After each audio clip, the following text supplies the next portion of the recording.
اعوذ باللہ من الشیطان الرجیم بسم اللہ الرحمن الرحیم وبہ نستعین وخیر ناصر معین اوزان المبالغت اسم المبالغت صفت بمعنی اسم الفاعل تدل علی زیادت وصف فی الموصوف ولا تبنى الا من الثلاثی۔ آج اسم مبالغہ کے جو وزن ہیں ان کی گفتگو ہے۔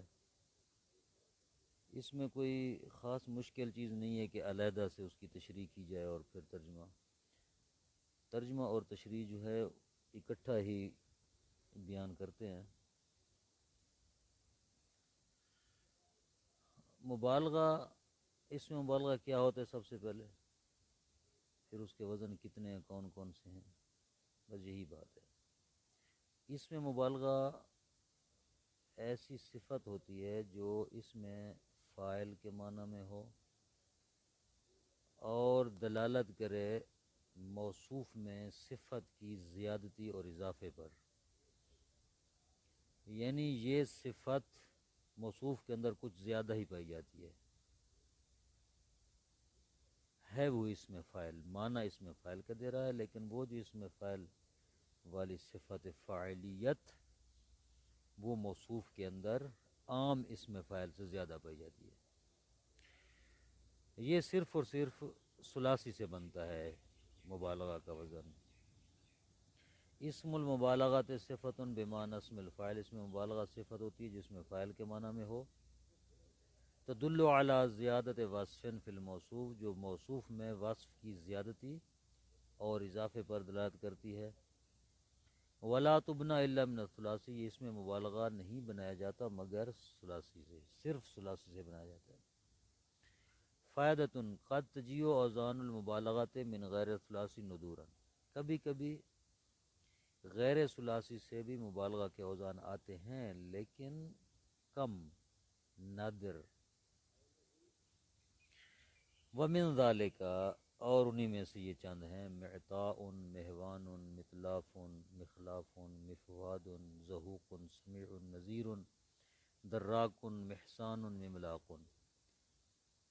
معطاء اعطا سے ہے، مہوان اہانہ سے ہے، اعطا اس میں باب افعال ہے، اہانہ باب افعال ہے۔ متلاف اطلافہ سے باب افعال ہے، مخلاف اخلافہ سے، مفواد افادہ سے ہے، ضحوک ازحاقہ سے ہے، اس طرح الاخری۔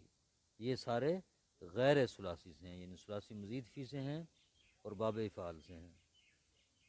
یہ نادر طور پہ آتے ہیں، کبھی کبھی یعنی قلیل آتے ہیں اور بغیر قاعدہ کے آتے ہیں۔ اشہرها تسعۃ وکلها سماعیۃ، کہتے ہیں کہ مشہور ترین اوزان مبالغہ 9 ہیں، مبالغہ کے 9 وزن جو سب سے زیادہ مشہور ہے، اور یہ سب کے سب سماعی ہیں، ان میں سے کوئی قیاسی نہیں ہے، کوئی قاعدہ کلیہ نہیں ہے، سنتے ہیں عرب سے، وہ ان کو مبالغہ کے لیے بولتے ہیں اور ہم بھی ان کی تقلید میں ان کی بات کو مانتے ہیں۔ فعال ضراب، فعالۃ علامۃ، مفعال مقدام، فعیل صدیق، مفعیل معطیر، فعلۃ ضحکۃ، فاعل حذر، فعیل رحیم، فعول کذوب۔ یہ 9 وزن ہیں، یہ 9 وزن ہیں جو مبالغہ کے لیے آتے ہیں۔ کذوب یعنی زیادہ جھوٹا، رحیم یعنی زیادہ رحم کرنے والا، ٹھیک ہے، وغیرہ، یعنی اس میں صفت کی زیادتی موجود پائی جاتی ہے۔ وللمبالغۃ اوزان اخری، مبالغہ کے کچھ اور بھی اوزان ہیں ان 9 وزنوں کے علاوہ، اور وہ یہ ہیں: فعال، فاعول، فاعلۃ، فعولۃ، مفعال، مفعل، فیعول، جیسے قیوم۔ ان التاء اللاحقۃ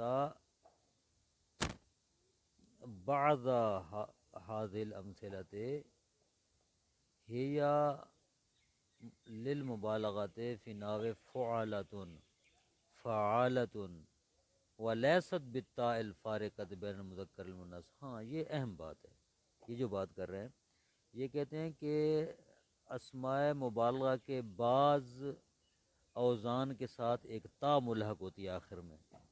کہتے ہیں کہ یہ تا تانیث نہیں ہے جو مذکر و مؤنث کے درمیان فرق کے لیے آتی ہے، بلکہ یہ تا مبالغہ ہے.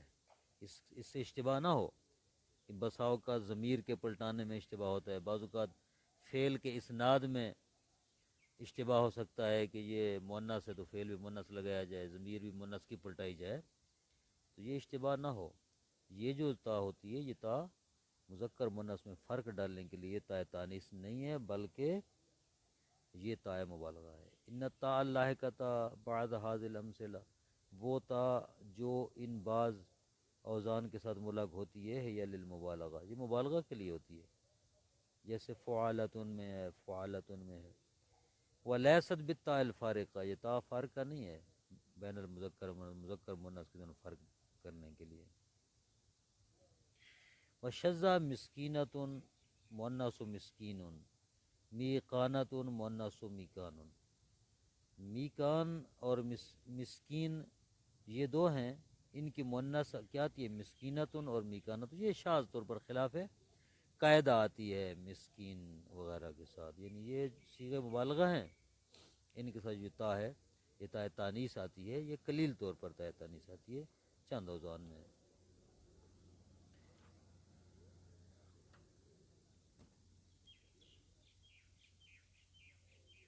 اگلا سبق ہے اس میں مکان اور اس میں زمان کی بات.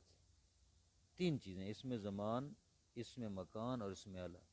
یہ جو سب ہم چیزیں پڑھ رہے ہیں یہ جب ابواب الصرف پڑھتے تھے اس کی وہ صرف صغیر میں یہ چیزیں آتی ہیں، اس میں فاعل، اس میں مفعول، مصدر، پھر اس میں زمان، اس میں مکان، اس میں اعلیٰ، مبالغہ کے صیغے جو وہ جس میں فعل کے بہت سارے صیغوں کے ہم گردان کرتے ہیں وہ در واقع مبالغہ کے صیغے ہوتے ہیں. وہ اس میں فعل کا صیغہ صرف وہ فاعلن ہے یا وہ چند صیغے جو فعل کے وزن کے اعتبار سے پیچھے آئے ہیں وہ ہیں، باقی مبالغہ کے صیغے ہیں یہ جو نو یہ اور دوسرے جو صیغے آئے ہیں مبالغہ کے.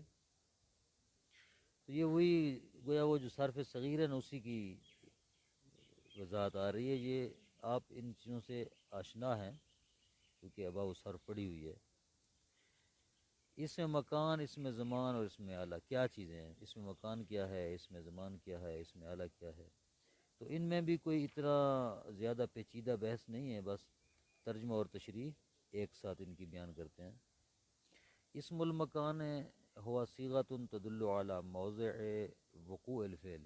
اس میں مکان ایک ایسا صیغہ ہوتا ہے جو دلالت کرتے فعل کے واقع ہونے کے مکان پر، مقام پر، جگہ پر. جیسے مطبخ، مطبخ یعنی پکانے کی جگہ، طبخ سے نا طابخ، طبخ یعنی پکانا، مطبخ پکانے کی جگہ، کچن. اسم الزمان ہوا ما دل علی وقت وقوع الفعل. اس میں زمان وہ صیغہ ہوتا ہے جو دلالت کرتا ہے فعل کے واقع ہونے کے زمانے اور وقت کے اوپر. جیسے مغربن، غروب کا وقت، غین رابا، غربا یعنی غروب ہونا، مغرب غروب ہونے کا وقت.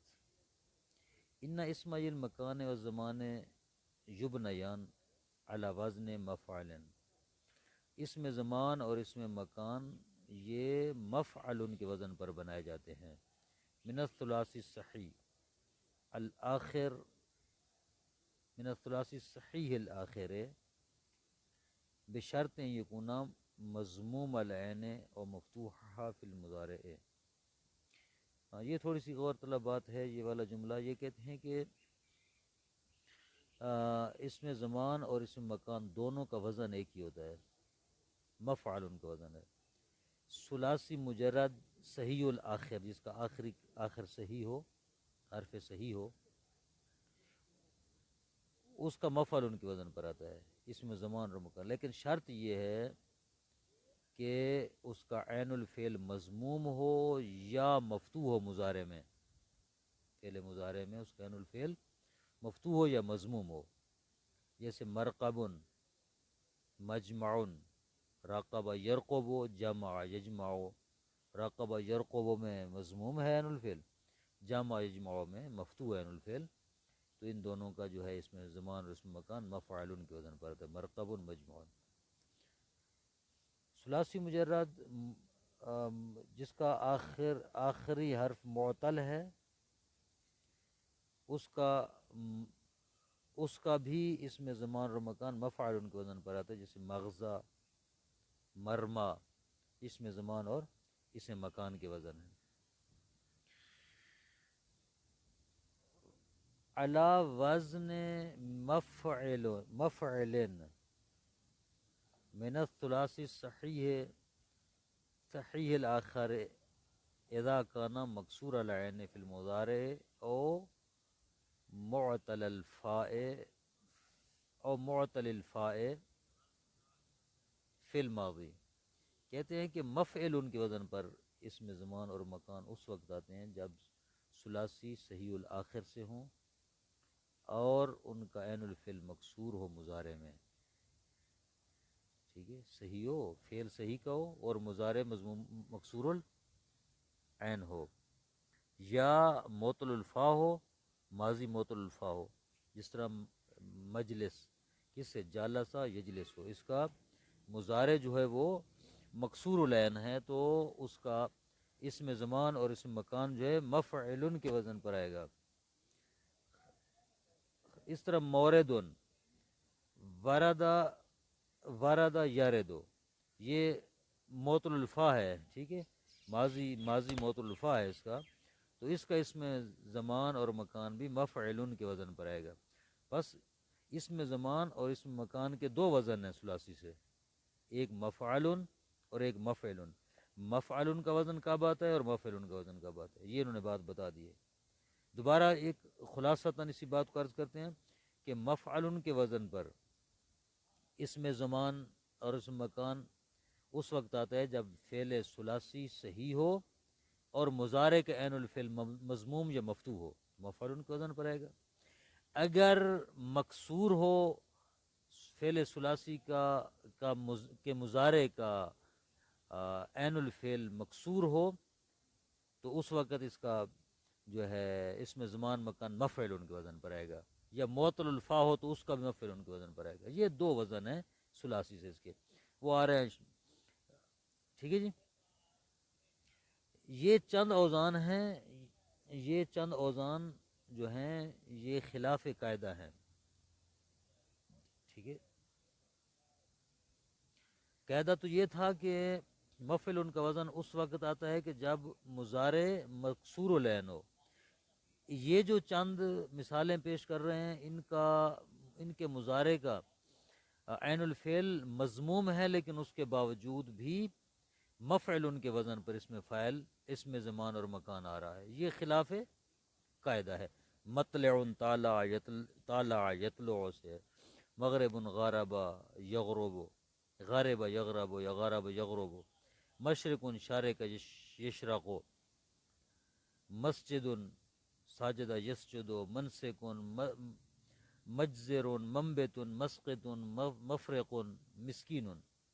قاعدتاً تو مفتوح العین ہونا چاہیے تھا، لیکن خلاف قاعدہ مکسور العین آیا ہے، مع انہا، اس کے باوجود کہ یہ چند صیغے مبنیۃ من افعال مضمومۃ العین فی المضارع، ان افعال سے بنائے گئے ہیں جن کے مضارع کا عین الفعل مضموم ہے۔ یبنا اسم المکان من الاسم الجامد علی وزن مفعلۃ، اسم مکان اگر اس میں جامد سے بنایا جائے تو مفعلتن کے وزن پر آتا ہے، للدلالت علی کثرت شیب المکان، تاکہ مکان میں کسی چیز کی کثرت پر دلالت کرے، زیادہ پر دلالت کرے کہ یہ چیز جگہ پر زیادہ ہے، جیسے مأسدۃ، مسبعۃ، مکلبۃ، فیقال هذه مأسدۃ لمکان کثر فی الاسد، هذه مأسدۃ، یہ مأسدہ ہے، کیا معنی ہے اس کا؟ اس کا معنی ہے لمکان، ایسے مکان کے لیے آتے ہیں، کثر فی الاسد، جس میں اسد زیادہ ہو، شیر زیادہ پایا جائے، اس کو مأسدہ کہتے ہیں۔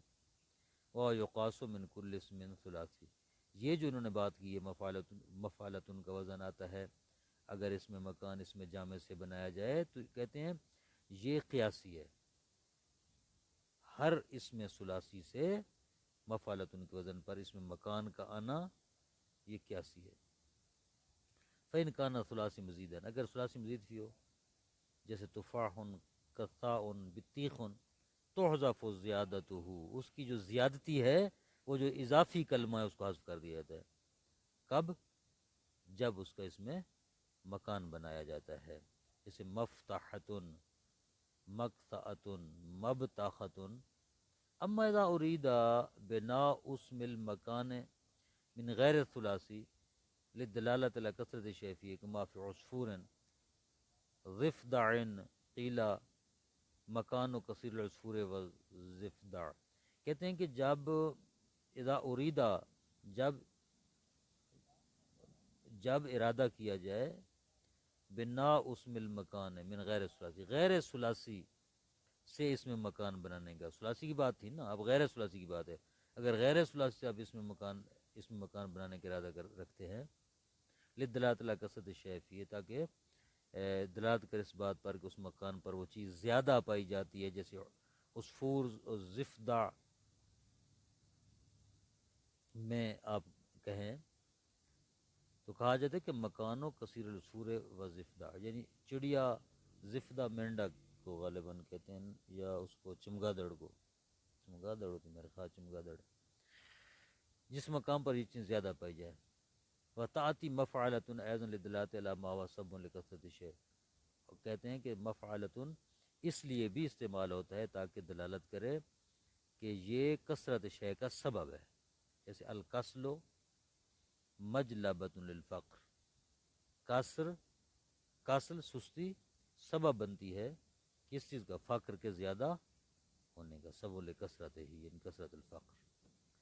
قد تلحق تاء التانیث سے اسم المکان، کبھی کبھی اس میں مکان کے ساتھ تاء تانیث ملاق ہوتی ہے، جیسے مقبرتن، اس میں زمان کے ساتھ کبھی ملاق ہوتی ہے جیسے میسرتن، کبھی کبھی آتی ہے یہ۔ غیر ان ذالک مقصور علی السماع فلا یقاس علیہ، کہتے ہیں یہ صرف اور صرف سماعی ہے، کوئی اس کا قاعدہ کلیہ نہیں ہے، یہ فقط اور فقط یہ سماع پر موقوف ہے، سنا ہے ہم عرب والوں سے، کوئی قاعدہ نہیں ہے کہ تا آئے، کبھی کبھی تا اس میں زمان اور مکان کے ساتھ آ جاتی ہے۔ کافی ہے، صلی اللہ علیہ محمد۔